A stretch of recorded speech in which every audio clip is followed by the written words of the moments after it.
오늘 말씀은 유대인의 결혼에 대해서 우리가 알아야 예수님이 이 혼례잔치에 포도주가 필요했고 그 포도주를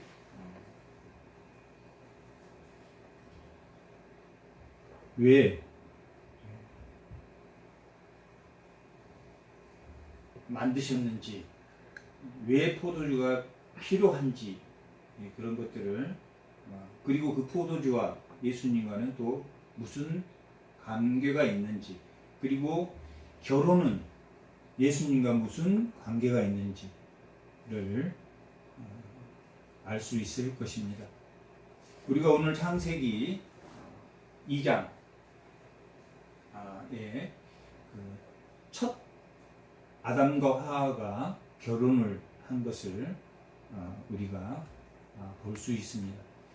첫 번째 인류를 만드시고 하와를 만들어서 두 사람을 결혼시켰습니다. 이 창세기 일어난 첫 번째 사건이 결혼입니다. 그리고 그 결혼을 통해서 하나님의 나라 에덴 동산을 생육하고 번성하고 충만하고 정복하고 다스리는 은혜를 하나님이 허락하셨습니다. 아담은 하나님에 대해서 알았습니다. 그렇기 때문에 에덴 동산에서 모든 것을 다 다스리고 정복하고 할 수 있었습니다. 그리고 하와와 이렇게 첫 번째 결혼을 했습니다. 그런데 그들이 하나님의 조건은 나와 너가 다르다 하는 것만 알기를 바랬습니다. 하나님은 창조주고 아담은 피조물이었습니다. 그걸 알게 하기 위해서는 선악을 아는 선악과를 따먹지 말라. 그 말은 너와 내가 다르다. 그 선악과의 영양분 때문에, 선악과의 어떤 다른 효과 때문에 하나님을 모르는 게 아니라 선악과를, 나는 왜 선악과를 먹지 말아야 되냐? 하나님이 시켰으니까 하나님 뜻대로 나는 먹지 않아야 된다 하는 것을 알게 하기, 단 조건이 그거 하나였습니다. 그러나 그게 실패해 버렸습니다. 오늘 예수님이 가나안 혼인잔치를 통해서 참된 결혼이 무엇인지, 그리고 첫 번째는 아담, 하나님이 흙으로 만드신 그 인류를 하나님이 탄생시킬 때 결혼입니다.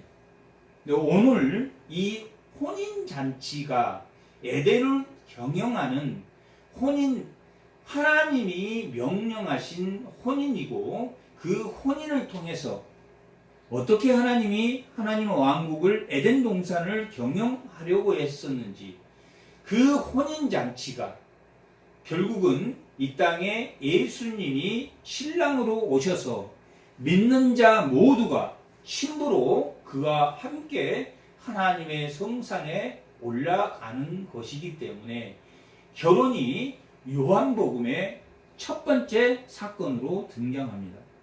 요한복음은 이 네 개의 복음이 다 특징이 조금씩 있는데, 마태복음은 예수님 족보가 첫 번째 기록되어 있어서 예수님이 유대인으로 오셨다.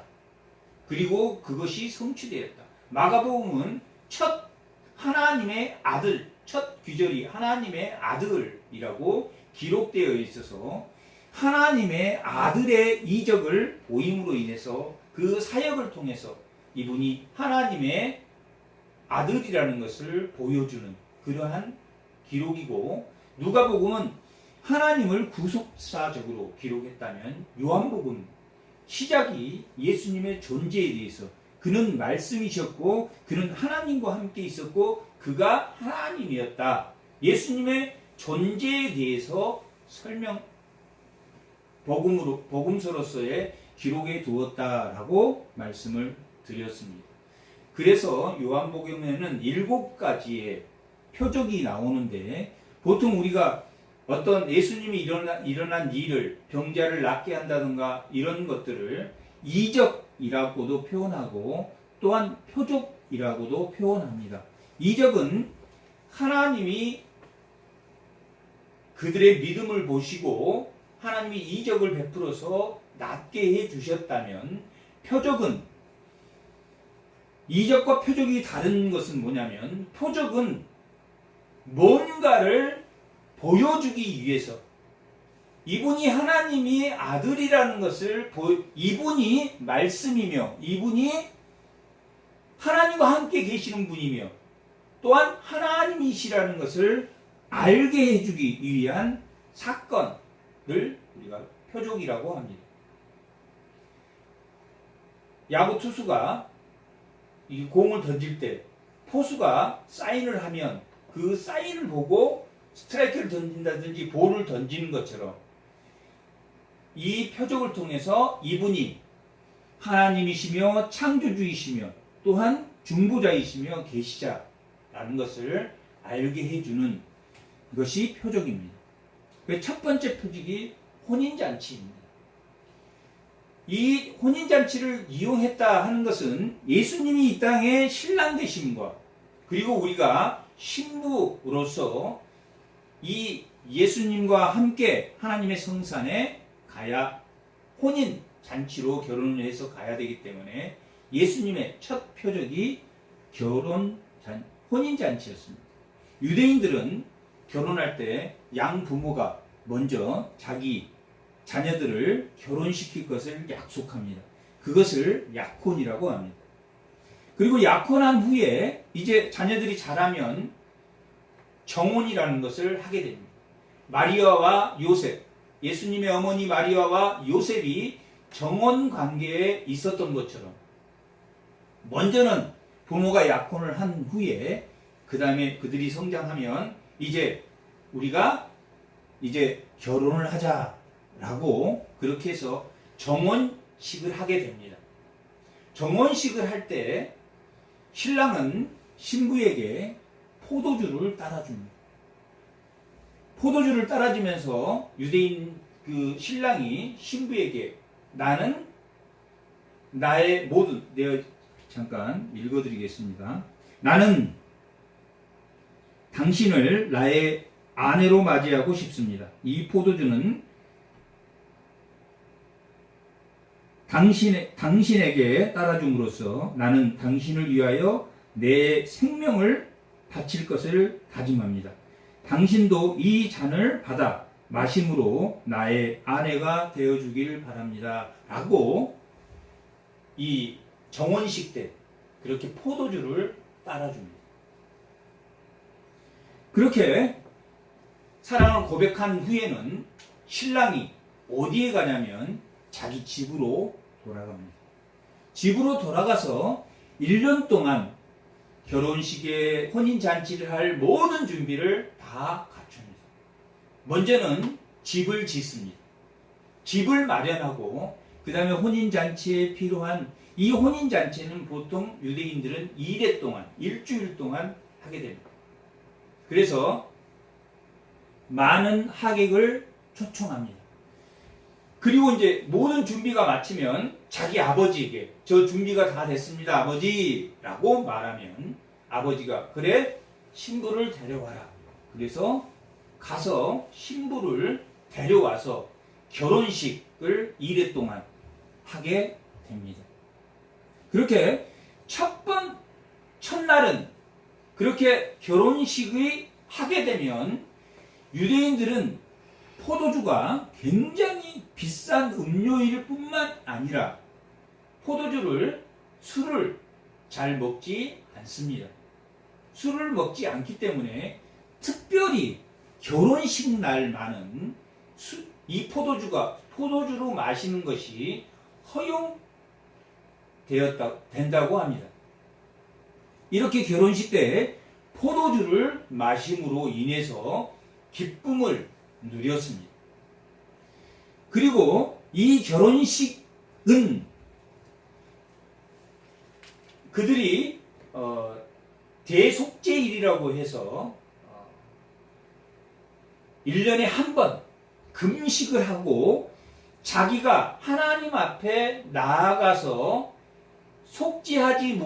혹시 속죄하지 못한, 혹시 자기도 모르게 죄를 졌는데 속죄하지 못하는 것을 속죄하는 대속죄일이 1년에 한 번씩 하는 대속죄일이 있습니다. 근데 결혼식 첫째 날이 개인의 대속죄일입니다. 그것은 뭘 말하냐면 새로운 시작을 알리는 인생의 새로운 시작. 1년에 한 번씩 대속죄하는 게 아니라 개인의 대속죄이다라고 그렇게 말합니다. 대속죄일을 욤키푸르라고 하는데 이건 개인의 대속죄일이 결혼의 날입니다. 그리고 신랑 신부는 첫째 날에 금식하게 되는데 그렇게 금식을 하고 신랑 신부가 신방에 들어가게 됩니다. 그렇게 신방에 들어가서 첫날 밤을 지내고 그 다음날 아침에 나올 때 그 첫 번째 소식을 자기 친구에게 말해줍니다. 신부는 처녀였다. 이렇게 알려줌으로 인해서 그 애식이 이렇게 계속 진행이 됩니다. 이렇게 결혼을 일주일 동안 하게 되는데 그들이 그 일주일 하게 되는 동안 그 포도주를 마시게 됩니다. 그러니까 그 포도주는 오늘 본문에서 말하고 있는 포도주는 그들이 결혼식에 올 때는 모세의 율법에 따라서 물 항아리 6개에 있는 물로 손을 씻고 정결 의식에 따라서 손을 씻고 음식을 먹었을 것입니다. 그리고 포도주는 어느 항아리, 그 물 항아리가 아닌 어느 항아리에 들어 있었을 것입니다. 그리고 그 포도주의 항아리에 들어있는 그 포도주는 떨어졌습니다. 그런데 예수님이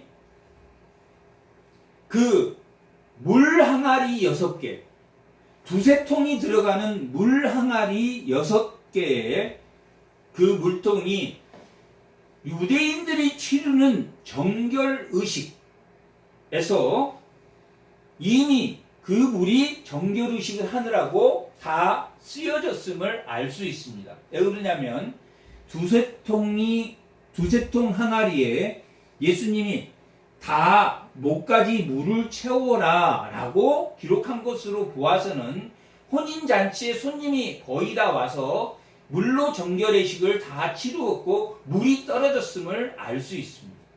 그리고 또 하나는 예수님이 포도주 항아리에 포도주를 담는 게 아니라 물 항아리에 물이 포도주로 변하게 하는 역사를 일으켰습니다. 그것은 율법으로 정해진 정결 예식의 시대를 마치고 새로운 시대가 열렸음을 알려주는 사건입니다.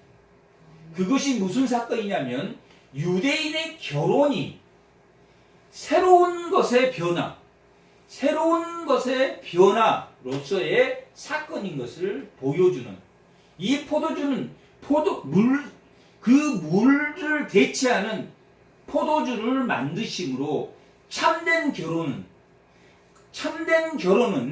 변화하는 것이다. 완전히 바뀐, 예수님이 이 땅에 오심으로 이 세대가 완전히 율법으로부터 완성되는 세대임을 말하고 있습니다. 오늘 본문에서 예수님이 뭐라고 말하냐면 물 항아리에 이 포도주가 떨어졌다라고 어머님이 예수님에게 말합니다. 그랬더니 예수님께서 뭐라고 말하냐면 나와 무슨 포도주가 떨어진 게 나와 무슨 상관이 있습니까? 라고 말하고 있습니다. 이 포도주가 떨어지는 것이 예수님과 상관이 있다고 했습니까? 제가 없다고 했습니까? 상관이 있습니까? 없습니까? 상관이 있는데 예수님이 포도주가 떨어진 것은 물로 정결의식을 마친 그 율법의 정결의식이 끝나고 새로운 시대가 열리는 포도주를 의미한다면 어머니가 말하는 포도주는 무슨 포도주입니까? 결혼식에 필요한 물리적인 포도주를 말하고 있어요. 유대인들의 결혼식이 욤 키프루라고 해서 개인의 대속죄일로서의 새로운 변화, 예수님의 신부 되시는 그 결혼식 전체가 예수님의 신부 되신 사건의 결혼식이라는 것을 어머님이 그것까지는 생각하지 않고 포도주가 이 결혼식 기쁨을 위한 포도주가 떨어졌다라고 말하고 있습니다. 예수님이 결혼식에 포도주가 필요합니다. 그리고 포도주와 예수님은 상관이 있습니다. 상관이 없다면 예수님이 물 항아리에 그냥 포도주 항아리에 포도주를 채워서 그냥 먹고 마시게 했겠지만 정결의식, 율법 규례로 정해진 정결의식을 치르는 물 항아리에 포도주를 채웠기 때문에 그 이후에 오신 손님들은 손을 씻었을까요? 못 씻었을까요? 당연히 포도주가 들어있었기 때문에 못 씻었겠죠. 그리고 유대인들이 소문이 났겠습니까? 안 났겠습니까? 엄청난 소문이 났죠. 결혼식에 초대해놓고 물 항아리가 비워졌었는데 그 첫 번째 온 손님들, 많이 들어온 손님들은 물 항아리에 손을 정결히 치르고 들어갔겠지만 뒤늦게 온 손님들은 일주일간 치르기 때문에 온 손님들은 물이 떨어져서 정결의식이 아니라 물 항아리에 보니까 포도주가 들어있는 것을 보았을 것입니다. 구약 율법의 시대에서 이제 내 때가 아직 이르지 않았다라고 어머니가 말하고 있는데 나와 무슨 상관이 있습니까? 라고 예수님이 말한 것은 오늘 말씀의 제목입니다. 무슨 상관이 있습니까? 라고 말하는 것은 물리적인 포도주는 나하고 상관이 없습니다. 근데 그 어머니는 가브리엘 천사로부터 뭘 알게 해주었습니까? 성령으로 아이를 잉태하면 예수라고 해라 라고 가브리엘 천사가 알려줬기 때문에 이 땅에 오신 구원자로 오신 사건에 대해서 그리고 성령으로 잉태하셨기 때문에 이 아이는 분명히 메시아일 거지만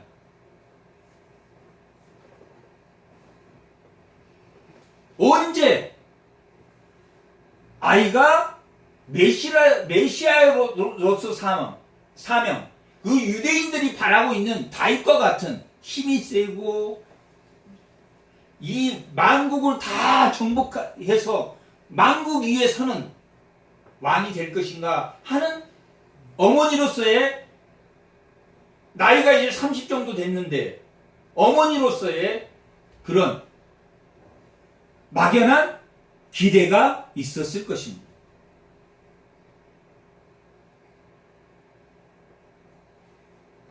예수님이 어머님에게 어머니라고 부르지도 않고 여자여 라고 여기서 호칭하고 있는 여자여 라고 하는 것은 아랫사람을 부르는 게 아니라 마담, 여성을 존칭해서 부르는 여자여 라는 호칭입니다.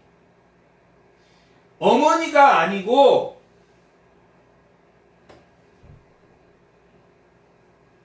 여자여 라고 부르는 것은 이 물리적인 포도주를 원한다면 저하고는 상관이 없습니다 라고 말합니다.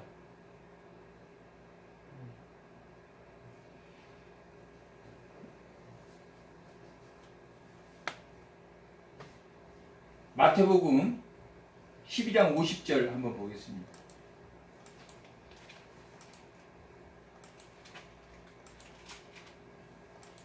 마태복음 12장 50절 제가 한번 읽겠습니다. 누구든지 하늘에 계신 아버지의 뜻대로 하는 자가 내 형제요 자매요 어머니니라 라고 했습니다. 하나님의 뜻대로 예수님이 누굽니까? 하나님입니다. 이 사건을 통해서 나는 하나님이고 당신은 피조물입니다 라는 것을 보여주는 사건이기도 합니다.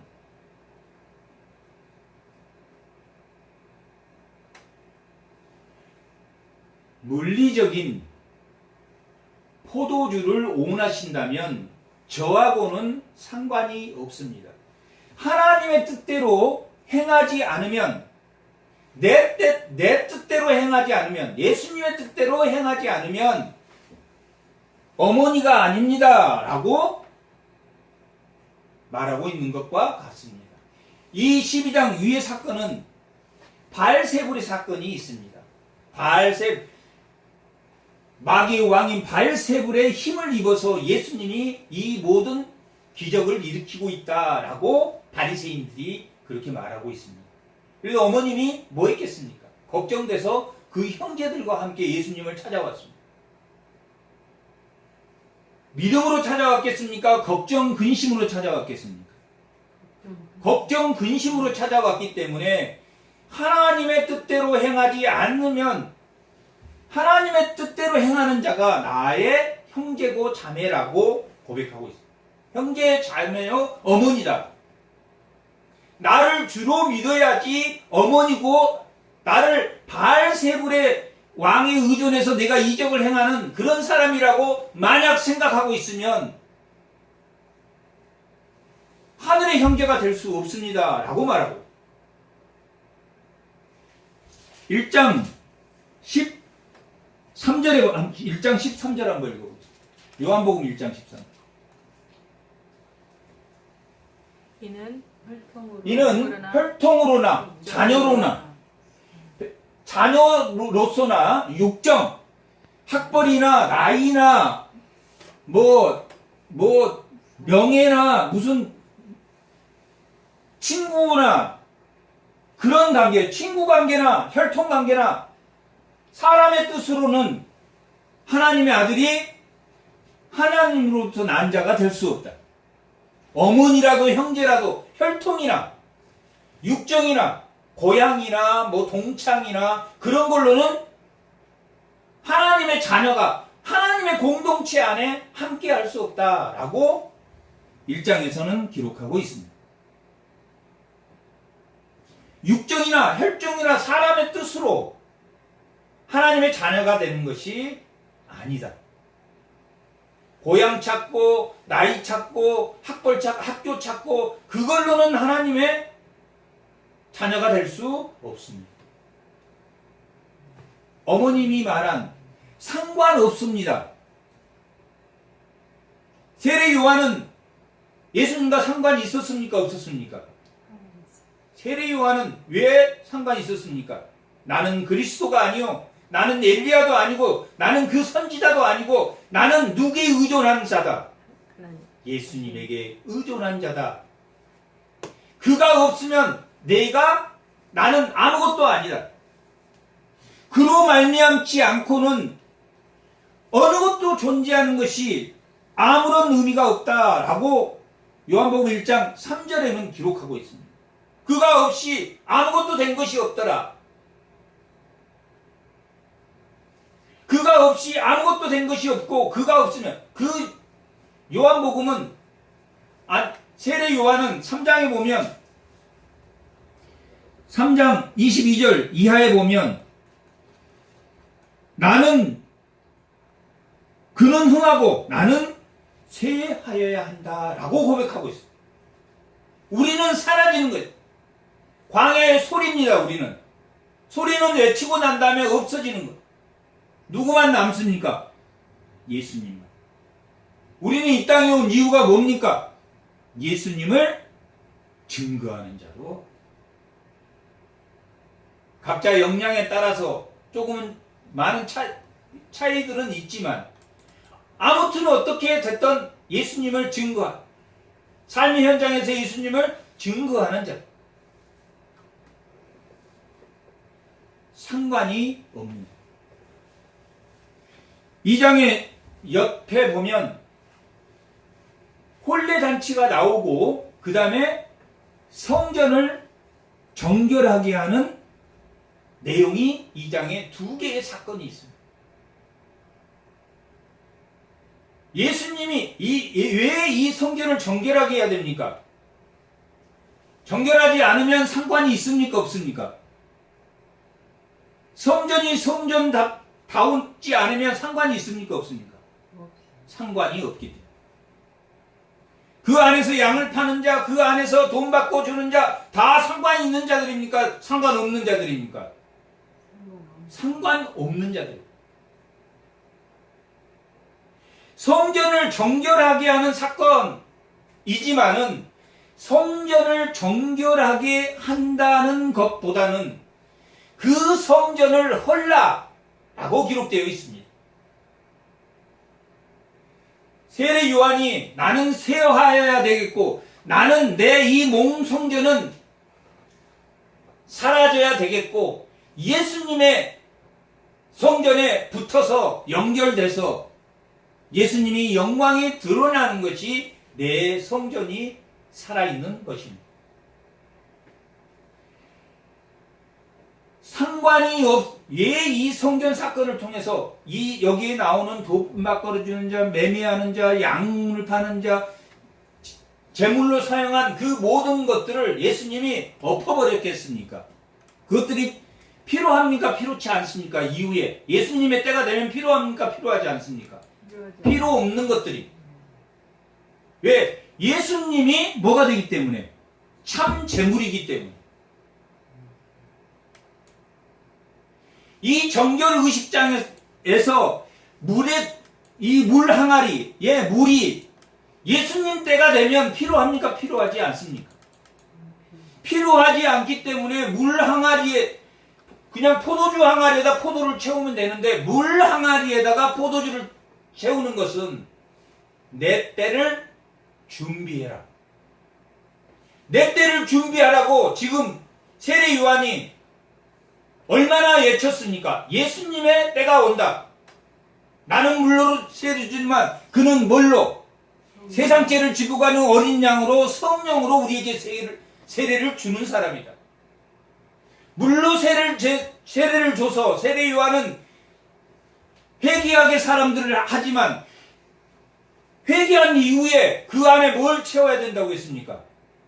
성령, 은혜와 진리를 채워야지만이, 성령을 채워야지만이 된다라고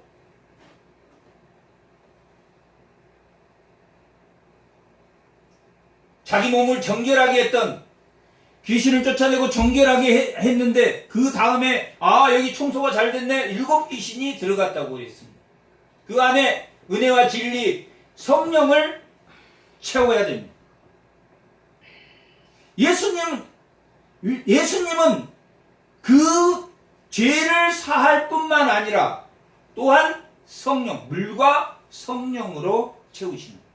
성령을 채우셔서 죄로 돌아가지 않도록 하게 하십니다. 세례 요한은 뭐까지만 했습니까? 죄를 회개하도록만 했고, 이스라엘 백성들이 반복했던 건 뭡니까? 죄를 회개까지만 했고 그 안에 은혜와 진리가 충만하지 않기 때문에, 성령이 충만하지 않기 때문에 늘 다시 범죄했어요.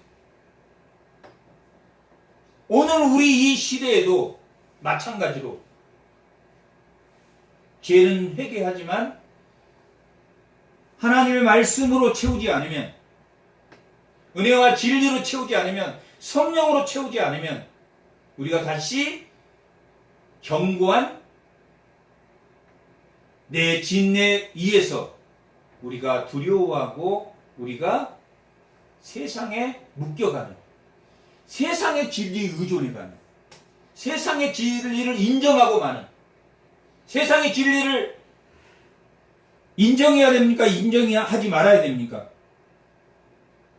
적당히 인정해야 됩니까? 입을 다물고 있을 뿐이지. 입을 다물고 있어라. 하지만 뭐 하지는 마라. 인정하지는 마라.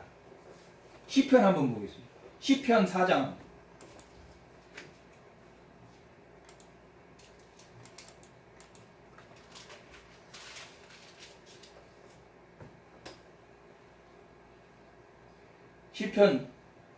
시편 4편.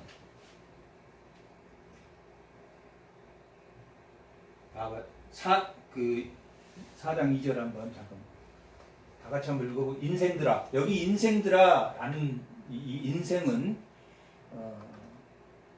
이 시는 그 남성을 의미하는데 보통 아담, 아담은 흙으로 이게 붉은 흙이라는 뜻인데 연약한 인간을 의미할 때는 아담을 쓰지만 인생들아 라고 말하는 것은 이씨라고 하는 건 남성을 표하는데 이렇게 좀 부유층, 자기 먹고 살만한 인생들아, 그런 사람 말. 인생들아, 어느 때까지 나의 영광을 바꾸며 욕되게 하며 헛된 일을 좋아하고 거짓을 구하려는가? 어떤 사람들이? 이 세상 사람들아, 어느 때까지 하나님의 영광을 바꾸며 욕되게 하며 헛된 일을 좋아하며 거짓말을 구하려는가? 라고 말하고 있어요.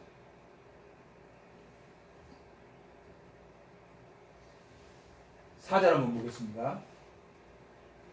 너희는 떨며 범죄하지 말지어다. 자리에 누워 신중에 말하고 뭐 하라고 했습니까? 잠잠할지어다 라고 말하고 있습니다.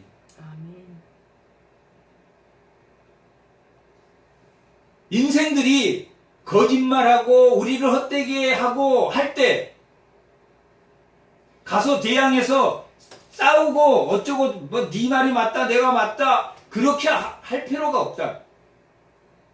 하지만 뭐 하지 마라. 포기하지 마라. 시편 4편 한번 11편 한번 잠깐 보고 11편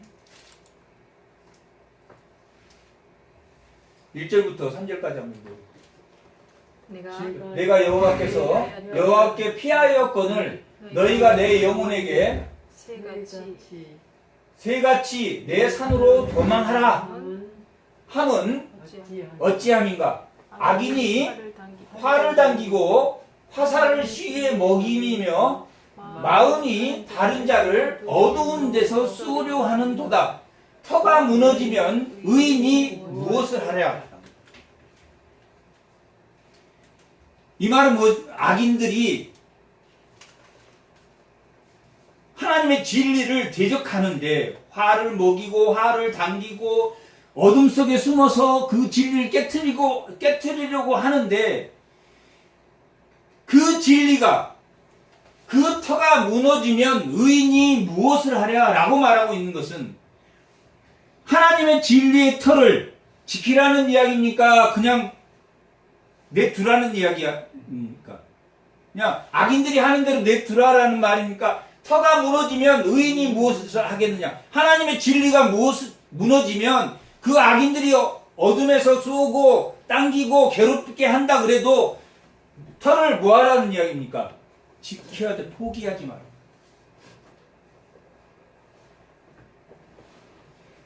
우리가 그들과 싸워서 다투고 네가 맞는 내가 논쟁할 필요는 없지만 끝까지 뭐하지는 말아야 된다.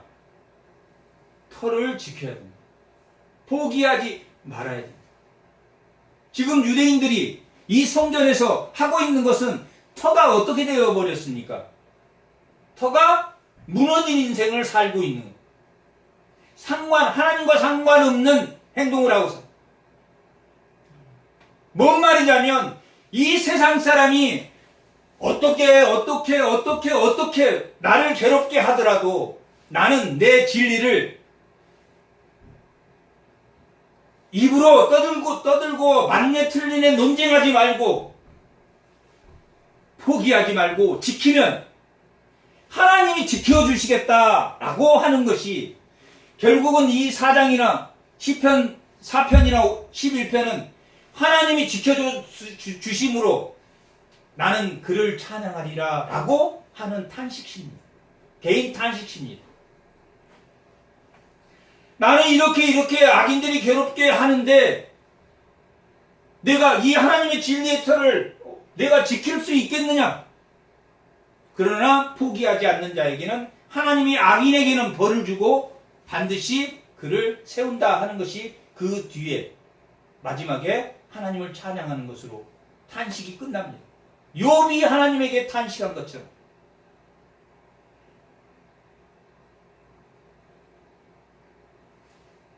이 세대가 무너졌다 할지라도 옛날 같으면 중학생이 길에서 담배 피고 있으면 어른들이 지금 내 이놈 하면 숨고 그랬습니다.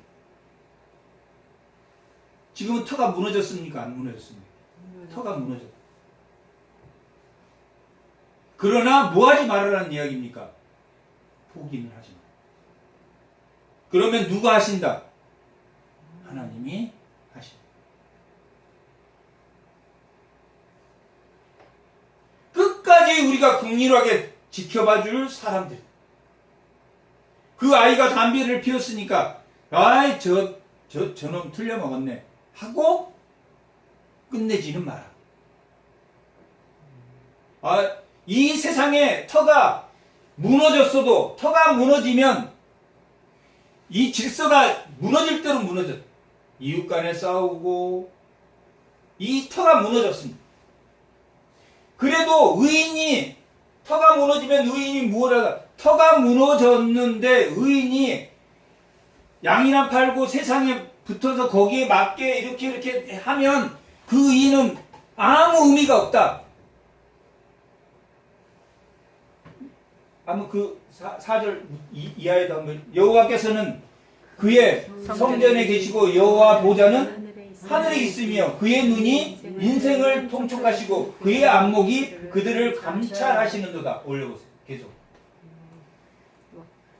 여호와는 의인을 감찰하시고 악인과 폭력을 좋아하는 자를 마음에 미워하시는도다. 하나님이 악인을 싫어하기 때문에 6절 악인에게 그 그물을 던지시리니 불과 유황과 태우는 바람이 그들의 잔의 소득이 되리로다. 7절 여호와는 의로우시사 의로운 일을 좋아하시나니 정직한 자는 그의 얼굴을 배우리라.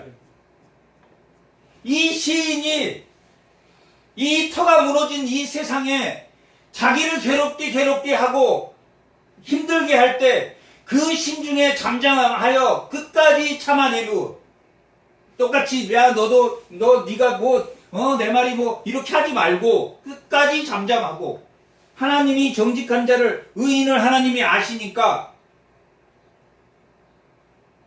다만 뭘 포기하면 안 된다.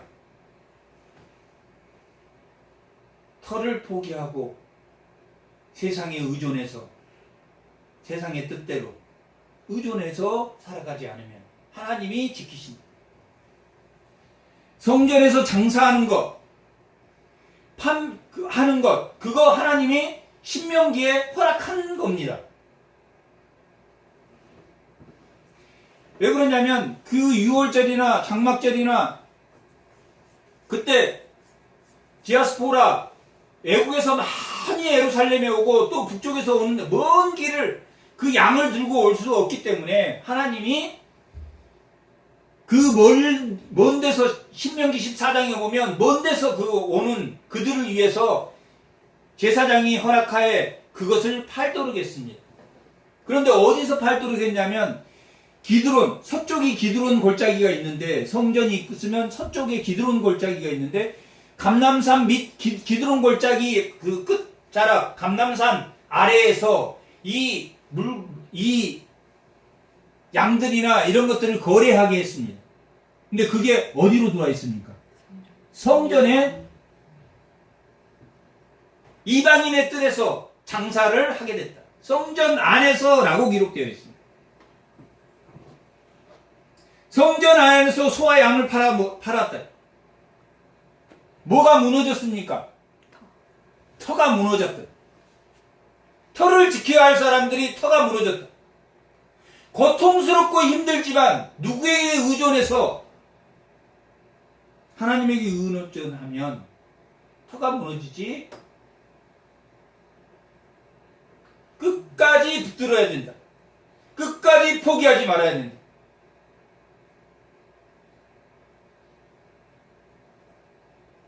고린도전서 7장에도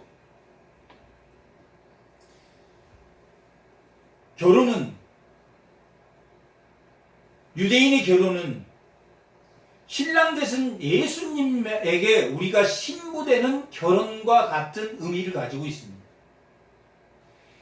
요한복음 14장 2절 요한복음 14장 1절 2절 한번 읽어요.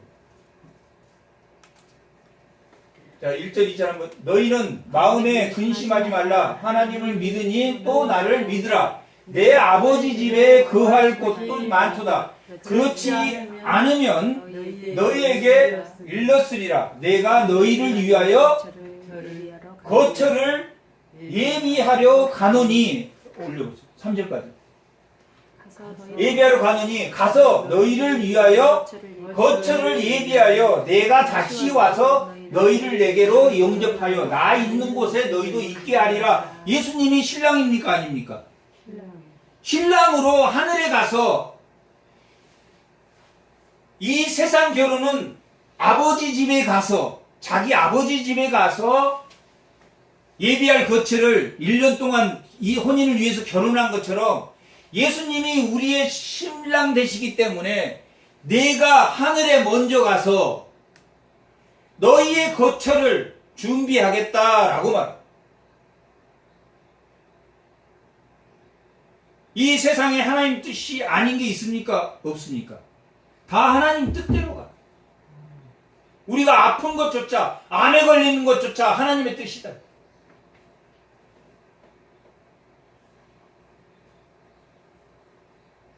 죽으면 어디로 갑니까? 예수님과 결혼하는 것입니다. 죽음이. 하늘의 거처를 마련한 예수님에게로 가는 것.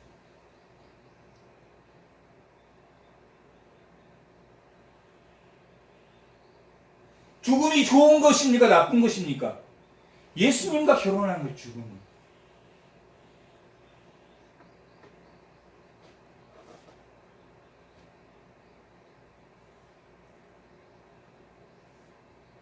죽음이 참 기쁨이라면, 예수님과 결혼하는 참 기쁨이라면, 이 땅에 사는 동안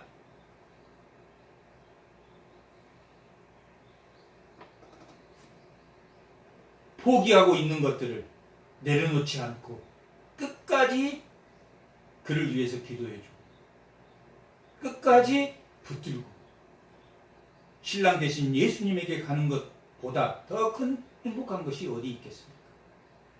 고린도전서 7장이 기록한 결혼에 관한 내용이 그렇습니다.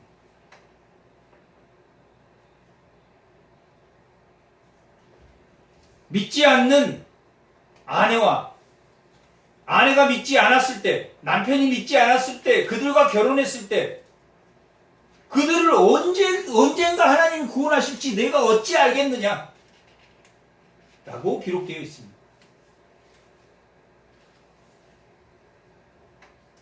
하나님이 하시는 일은 우리는 알 수 없습니다. 결혼이 그런 것입니다. 참된 결혼이 무엇인지를 내가 무슨 상관이 있느냐 어머니에게 말했을 때는 어머니도 내가 예비한 곳 하늘에 오실 때는 나의 신부로 오셔야 됩니다. 여인이여 라고 당신은 피조물이고 나는 하나님이라는 것을 분명히 하고 있는 말씀입니다. 그분이 우리의 신랑, 이 결혼은 그 신랑인 예수님의 혼인잔치인 것을 우리가 애초에 알았더라면 좋았겠지. 내 자녀를 어떻게 해서라도 하늘의 혼인잔치처럼 결혼을 시켜야 되겠다 하는 것이 부모의 마음입니다. 믿는 자의 부모의 마음입니다. 어떻게 해서라도 마태복음 25장에는 혼인잔치에 초청을 받습니다. 많은 사람들이 초청을 했지만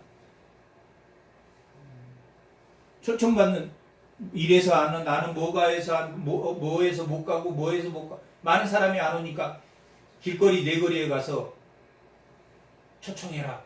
그래서 초청해서 왔는데 다 그 혼인잔치에 들어가려면 뭘 입어야 되냐면 예복을 입어야 되는데 예복을 입지 않고 뭐 하지 않고 들어온 사람이 있었습니다. 예수님이 누구인지 알지 못하고 예수님이 신랑인지를 알지 못하고 너는 예복을 입지 않았느냐 라고 쫓겨날 것이다 라고 기록되어 있습니다. 이렇게 혼인잔치는 이 성전 정결 의식은 다른 복음서에서는 공간복음서 3권에서는 다 예수님이 마지막 일주일 성전에 들어갔을 때 십자가에 죽기 전 일주일 전에 성전에 들어갔을 때 들어가서 성전을 정결하게 합니다. 근데 여기는 왜 후에 일어난 예수님 십자가에 일어났을 때 사건을 여기 2장에 끌어와서 혼인잔치와 연결을 했냐면 그 성전을 헐고 내가 3일 만에 새로운 성전을 지을 것이다 라고 말하고 있어요. 19절 한번 읽어요. 2장 19절. 예수께서 대답하여 이르시되 너희가 이 성전을 헐라 내가 사흘 동안 일으키리라. 예수님이 예비하신 하늘이 예비하신 그 성전을 말합니다. 그리고 뭐라고 말하고 있냐면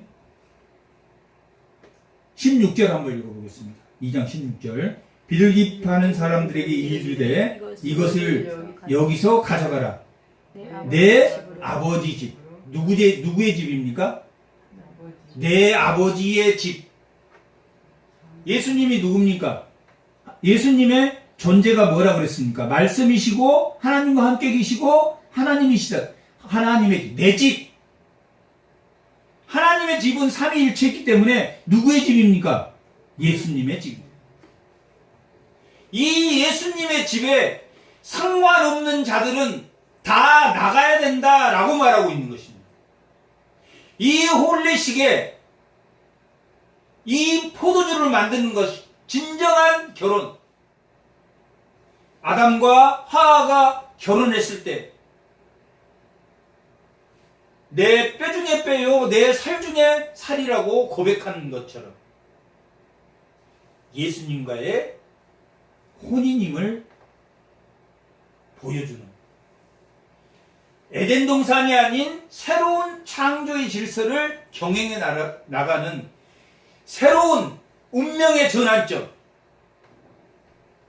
와 있는 새로운 창조의 질서, 결혼식을 통해서 그들이 첫날 신부만 금식합니다. 첫날 금식을 하고 개인 대속죄일을 보이면서 인생의 터닝 포인트를 하는 것처럼 이 율법의 시대를 마감하고 새로운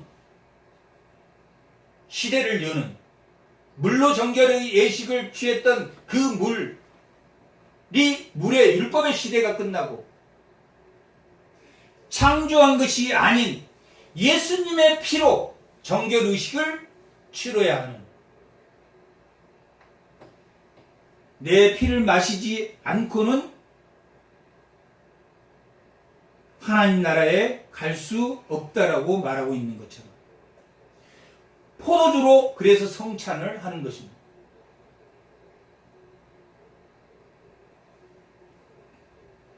보이는 성찬을 보여주고 포도주를 만드는 것은 보이는 성찬을 보여주는 예수님이 보여주고 있다 하는 것을 말씀드릴 수 있습니다. 내 때가 아직 이르지 않았다라고 말하고 있는데 요한복음에서는 내 때라는 단어가 9번 나옵니다. 그 9번 내 때라는 것은 뭘 말하냐면 십자가의 죽으심을 말합니다. 십자가의 죽으신 사건을 말합니다.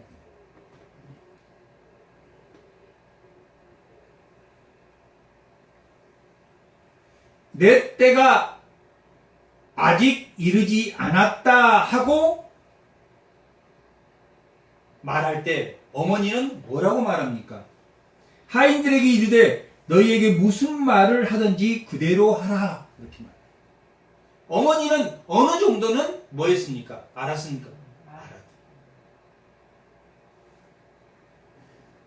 아직 때가 아니다 라고 말했을 때 아직 메시아로서의 자기를 나타낼 때가 아니었나 보다 라고 말했지만 하지만 하인들에게는 그가 말하면 순종하라 이렇게 말하고 있습니다.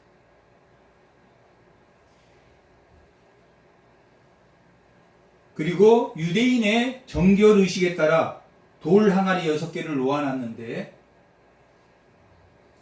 거기에 예수께서 그 하인들에게 이르되 항아리에 물을 채우라 하니 그들이 그대로 뭐 했다고 나왔습니까? 채웠다. 어머니가 미리 말해 두었기 때문에 그들이 순종했습니다. 이 혼례잔치가 누구의 잔치인지는 모르지만 이 연회장은 뭐냐면 그 혼례잔치를 주관하는 사람이 연회장입니다. 그 연회장이 포도주가 없었는데 어떻게 포도주가 나왔습니까? 처음 나온 포도주보다 좋네요 라고 신랑에게 물어본 신랑 신부의 행동은 등장하지 않지만 원래는 좋은 포도주가 먼저 나와야 되는데 나중에 이렇게 좋은 포도주가 나온다 라고 물어볼 때 신랑이 한번 등장하지만 신랑 신부는 등장하지 않고 어머니와 예수님과 예수님의 제자들 그리고 하인들 이렇게 등장합니다. 하인들은 어머니가 말한 대로 어머니는 아마 이 신랑 신부와 상당히 가까운 집안의 사이였던 것 같습니다. 하인들에게 명령했을 때 그 하인들이 순종한 걸로 보아서 하인들에게 명령할 정도로 이렇게 해서 저분이 말을 하면 너희들이 그대로 해라 라고 말했다.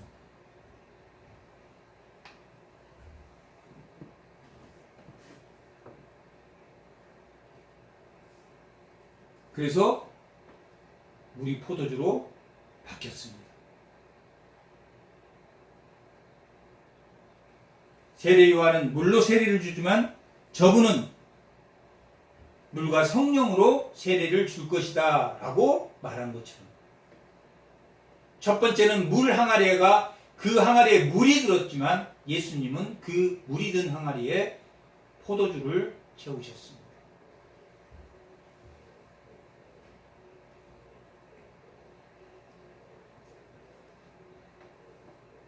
그런데 그 연회장이 물로 된 포도주를 맛보고도 어디서 났는지 모르다. 이 요한복음 전체에서 어디서 났는지 모른다. 오병이의 이적 때도 떡을 먹고 그 물고기 2마리와 떡 5개로 오병이어로 그 많은 사람이 먹었는데 그 떡이 어디서 났는지는 알았습니까? 몰랐습니까? 몰랐다. 그리고도 12강주리가 남았다. 그런데 어디서 났는지 몰랐더라 라고 기록되어 있습니다. 이 요한복음에서 나온 어디서는 다 어디입니까? 어디서 난 떡이었습니까? 하늘에서 난다. 요한복음 6장 31절입니다.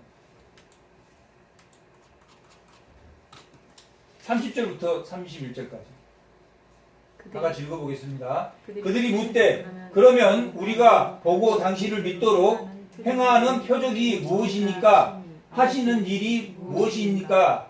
기록된 바 하늘에서 그들에게 떡을 주어 먹게 하였다 함과 같이 우리 조상들은 광야에서 만나를 먹었나이다.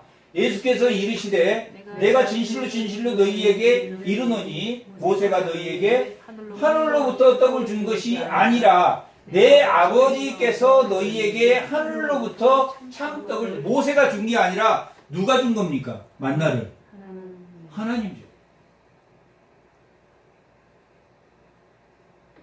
하늘에서 준 거야. 이 포도주는 하늘에서 준 것입니다. 그래서 저분이 하나님의 아들 예수구나 라는 것을 알게 하는 표적 사건. 어디에서 왔느냐 하면 항상 요한복음 6장 30절 이하를 우리가 읽어봅니다. 모세가 준 게 아니라 하늘에서 준 떡이야. 오병이어도 누가 준 겁니까? 하늘에서 준 떡이다.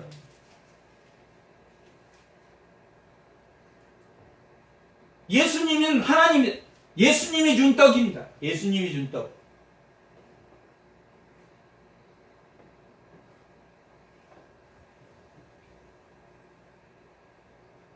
그런데 그 연회장은 어디서 왔는지 알지 못하였더라. 그런데 물도원 하인들은 누가 준 건지, 예수님이 준 건지 알았더라. 여기서 그 하인들이 아는 것은 예수님이 준 것만 알지, 지식적으로만 알지, 예수님이 하나님이신 것은 모르는. 오병이어의 기적이 일어나자 많은 사람들이 이 물도원 하인도 갑자기 포도주로 만들었으니까 예수님 따라다녔을지 모릅니다. 많은 무리들이 예수님을 따라다녔습니다. 그랬을 때 예수님이 많은 무리 보고 뭐라고 말했습니까? 너는 나를 믿는 거로 따라다니는 게 아니라 모한 까닭에 따라다닌다. 배가 부른 까닭에 나를 따라다닌다 라고 말하고, 예수님이 포도주를 만들고 예수님은 밥도 만들고 예수님 따라다니면 굶겨주지 않을 것 같아서 따라다닐 수는 있지만 예수님을 하나님이라고는 뭐한다? 알지 못했습니다. 그런데 예수님은, 제자들은 뭐 했다라고 나와 있습니다. 11절 한번 읽어보겠습니다. 예수님께서 이 표적을 갈릴리 가나에서 행하여 그의 영광을 나타내며 제자들을 그를 믿더라.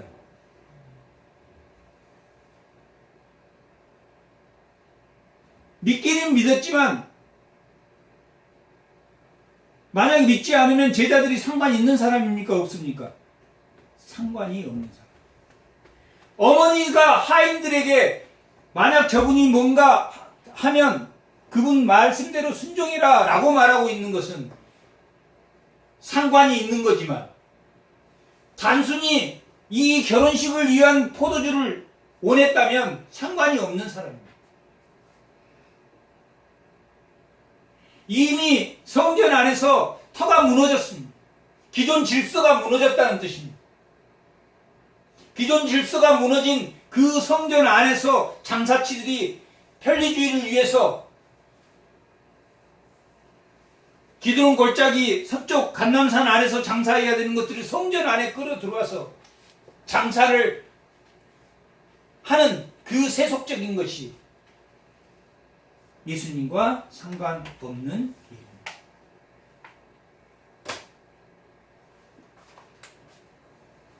이 어머니가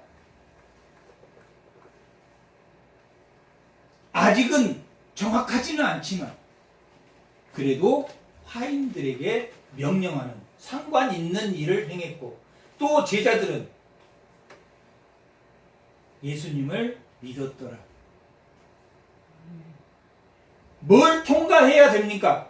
뭘 통과한 제자들이어야지 완전한 제자가 된다고 했습니까? 예수님이 내가 갈릴리로 먼저 가리라 라고 했을 때 예수님은 십자가에 죽으신 다음에 갈릴리로 갔습니다. 제자들도 십자가에 죽으신 예수님을 본 다음에 갈릴리에 서 있는 것이라. 몸은 갈릴리의 제자들이 먼저 갔지만 실제로 변하는 것은 십자가에 죽으신 예수님을 본 다음에 서 있는 갈릴리, 십자가를 통과한 예수님이 가장 먼저 갈릴리에 서 있고, 그 십자가를 통과한 예수님을 바라본 제자들이 십자가를 통과한 예수님을 보고 모두 다 순교했습니다. 요한을 빼놓고 모두 다 순교했습니다. 완전히 상관 있는 사람, 지금 세례 요한이 나는 증거하러 온 자다. 나는 예수를 증거하러 온 것이 나의 목적이다.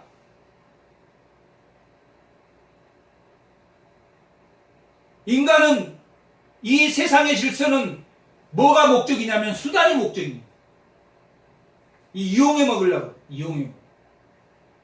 저 사람을 알므로 인해서 내가 뭔가를 얻으려고 한다. 우리 친구합시다. 그런데 알고 보니까 그 사람이 부자야. 그 사람 수단으로 이용.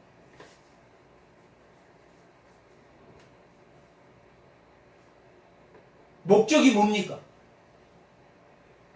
하나님을 증거하는 사람, 상관 있는 사람, 그 터를 지키는 자, 예수님의 참된 진리를 지키는 자.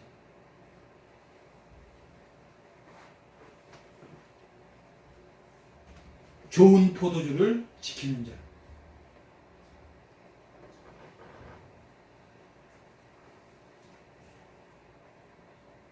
예수님과 상관이 되는, 날마다 내 삶 속에 예수님이 상관되는 그러한 은혜를 다 받으시고 그런 성도가 되시길 축복합니다. 아멘.